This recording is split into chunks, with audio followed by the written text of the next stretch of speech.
Sa previous episode, ang bida nating si Sakura ay isang binatang naghahanap palagi ng away para patunayan sa karamihan na siya ang pinakamagaling at pinakamatapang, subalit isang araw nakita niya ang isang babae na iniipit ng mga bully kaya't nang makita niya ito ay agad niyang ginulpi ang mga bully.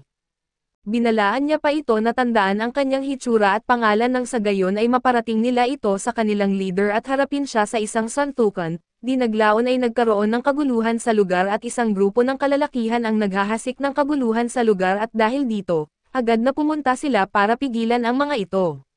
Binubugbog nila ang mga kalalakihan at nagawa nilang mapabagsak ang mga ito, di naglaon ay inatake ni Sakura ang leader nila at sinipa ito sa mukha. At sa pagpapatuloy, pinili ni Sakura ang laban kay Tomoaki dahil naniniwala siya na alam na niya ang lahat ng kailangan niyang malaman tungkol dito bilang isang masamang tao. Ngunit nang malaman niya na binubuli ng dalawang iyon ang isang estudyante sa ilalim ng tulay at binugbog niya sila dahil doon. Kaya gusto ni Sakura na ipagpatuloy ang laban upang malaman ang tunay na intensyon ni Tomoaki. Tinanong niya siya kung bakit siya nagalit sa ginawa ni Nakuma at ng isa pang lalaki, samantalang ang motto ng Lion's Head ay ang lakas ay nangangahulugan na magagawa mo ang anumang gusto mo. Tumawa si Tomoaki at sumang-ayon na ang Lion's Head ay tahanan ng malalakas, pero hindi iyon nangangahulugan na tahanan ito ng mga tulad nila at kailangan niyang tanggalin ang jacket, dahil sa dumarami na ang masamang tao at upang mapanatili ang Lion's Head na tulad ng dati. Kaya't nang mangyari ang insidente kay Bofan, sinabi niya kay Tomiyama dahil sa akala niya ito ang magiging spark na magpapabago sa pananaw ni Tomiyama pagdating sa lakas at sa paggawa nito, nadamay niya ang lahat sa hindi kinakailangang laban pero masyado nang lumayo ang mga pangyayari para siya huminto.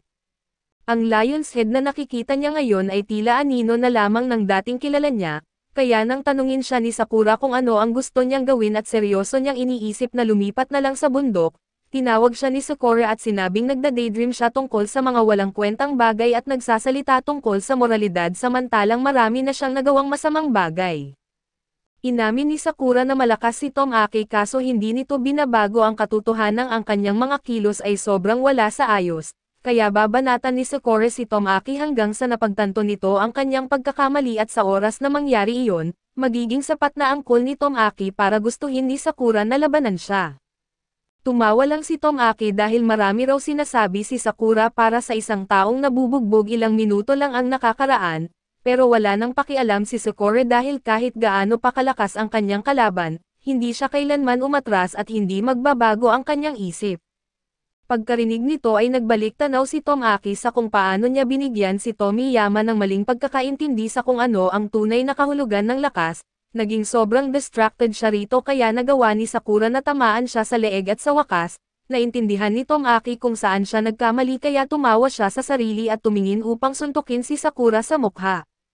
Masakit ang suntok na iyon pero natutuwa si Sakura na seryoso na si Tomoaki sa kanilang laban. Nagkaroon ng bagong respeto si Tomoaki kay Sakura kaya't hinubad niya ang kanyang sapatos at itinali ang buhok dahil gusto niyang harapin si Sakura gamit ang lahat ng lakas niya, at iyon mismo ang gusto ni Sakura na marinig.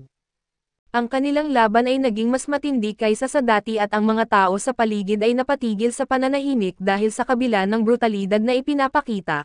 Parehong ngumingiti sina Sakura at Tomoaki at nakakakuha si Tomoaki ng maraming magagandang suntok kay Sakura. Pero wala sa mga ito ang sapat upang mapabagsak siya. Si Sakura naman ay nagbibigay rin ng sapat na pinsala kay Tomoaki at alam ng ibang miyembro ng Frieren na magaling si Sakura sa pakikipaglaban pero wala silang ideya na ganito siya kagaling, habang lahat ay nanunood ng may paghanga, nakatitig si Tomiyama ng walang emosyon sa kasiyahan ng dalawa sa laban.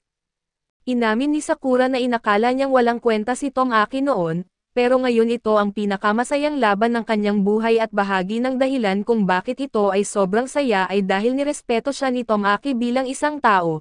Na-dodge ni Tomoaki ang suntok ni Sakura at tumama siya ng isang gut punch na nagpatalon kay Sakura, pero kahit na ay masayang masaya pa rin si Sakura. Sa kabila ng mga pinsala, ang mga galaw niya ay tila nagiging mas maliksi kaya't mas lalo siyang nasabik at sina Sakura at Tomoaki ay nag-charge sa isa't isa ng huling beses at pareho silang tumama ng sipa sa mukha ng isa't isa, pareho silang bumagsak sa lupa pagkatapos tamaan. Nakahiga silang dalawa sa lupa, hingal na hingal pero nagtatawanan pa rin dahil sa kasiyahan sa laban at hindi alam ni Tomoaki na magiging ganito kasarap ang pakikipaglaban at ganoon din si Sakura. dahil sa hindi pa niya naranasan ito noon subalit ang laban ay masyadong nagtagal na kaya't iminungkahi ni Tomoaki na tapusin na nila ito.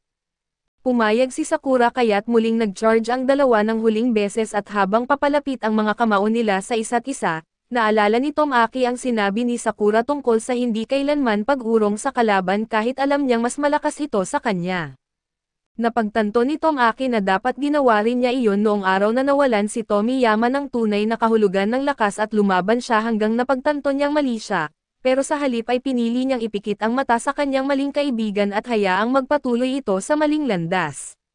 Nabigo siyang ipahayag ang kanyang sarili dahil mahina ang kanyang mental aspect. Pero hindi iyon problema ni Sakura dahil hindi siya natatakot ipahayag ang kanyang pinaniniwalaan at malamang na magiging mas malakas pa siya kaysa ngayon.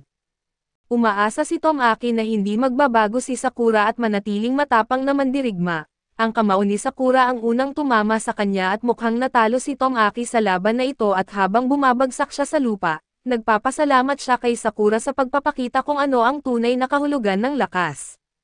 Nasa lupa na siya at itinaas niya ang kanyang kamay at sinabi na talo na siya, kaya't si Sakura ang idineklarang panalo sa laban at di makapaniwala ang mga miyembro ng Lion's Head na talagang susuko ang kanilang kapitan sa isang laban, ganoon din si Sakura kaya't inisip nila na baka mali ang narinig nila. Pero wala nang duda, malinaw na sinabi ni Tomoaki na sumuko siya kaya't natalo ni Sakura ang pangalawang leader ng Lion's Head. Pero hindi siya mukhang masaya tungkol dito at alam niyang may natitira pang lakas si Tomoaki kaya't tinanong niya kung bakit siya susuko at papayag na manalo si Sakura. Ngunit bago pa siya makakuha ng sagot, tumalon si Tomiyama sa entablado at pinuri si Sakura sa pagiging malakas at sinabi na gusto rin niyang harapin siya balang araw, pero dahil tapos na ang laban nila ni Tomoaki ay gusto na niyang simulan ang sarili niyang laban kay Yumiya at sinimulang tawagin siya sa entablado. Sinubukan ni Sakura na pigilan siya dahil hindi pa siya kontento sa resulta ng kanilang laban at habang nangyayari ito, bumangon si Tomoaki at sinubukan na itama ang kanyang mga pagkakamali kanina at sinabi niya kay Tomiyama na mali ang kanyang ginagawa, at dapat na nilang tapusin ang lahat dito. Subalit bago pa niya ito mahawakan, tinamaan siya ng isa sa pinakamabilis na roundhouse kick na nakita natin at tumalsik siya sa pader dahil dito. Kahit na magkaibigan sila kanina hindi na matiis ni Tomiyama ang makita si Tomoaki at sinabi niyang tumahimik na ito. Ngunit ang ginawa niya ay nagpapagalit kay Sakura kaya't hinawakan siya sa kwelyo at muntik ng suntukin, kaso mukhang masaya pa rin siya tungkol dito at bago pa makalapag ang suntok ni Sakura, dumating si Yumiya sa entablado at hinawakan ang kanyang braso. Hiniling niya kay Sakura na pakakawalan si Tomiyama subalit mukhang determinado si Sakura na burahin ang smug na ekspresyon sa mukha ni Tomiyama. Naiintindihan ni Yumiya na si Sakura ay nakapag-usap kay Tomoaki sa pamamagitan ng kanilang laban at ang kanyang pagkapuot ay patunay nito. Ngunit kailangan niyang magpahinga sa pagkakataong ito at pagkatapos, humarap si Yumiya kay Tomoaki at hiniling na siya na ang lumaban kay Tomiyama at tinanggap ni Tomoaki ang kahilingan ni Yumiya at habang umaalis siya sa entablado, hiniling niya kay Yumiya na tiyaking hindi siya mamamatay habang nakikipaglaban kay Tomiyama. Nakita ni Tomoaki na handa na siyang umalis sa laban matapos siyang napapahiya siya ng sipa, kaya't hindi makatuwiran para sa kanya na manatiling galit tungkol dito kaya't umalis na rin siya at iniwan ang laban kay Yumiya at habang umaalis, sinabi niya kay Yumiya na huwag siyang matatalo sa isang tulad ni Tomiyama dahil kung mangyayari iyon, pagsisihan niya ito kay Sakura. Habang paalis si Sakura, hindi niya maintindihan kung bakit sobrang inis pa rin siya tungkol sa buong bagay na ito dahil hindi naman dapat siya gaano maapektuhan. Akala niya sanay na siya sa mga taong nabubugbog sa paligid niya pero ang makita si Tomoaki na nasipa ng ganoon ay nagpagalit sa kanya sa hindi maipaliwanag na dahilan. Sinabi ni Yumiya na ito ay dahil nagkaroon ng magandang pag-uusap si Sakura at Tomoaki sa kanilang laban, pero hindi pa rin niya maintindihan kung ano ang ibig sabihin nito dahil sa wala siyang narinig na kahit isang salita mula sa kanilang mga kamao. Tumalon si Sakura sa entablado pero nawalan siya ng balanse at kailangang makuha ito ni Neri na bumati sa kanyang pagbabalik.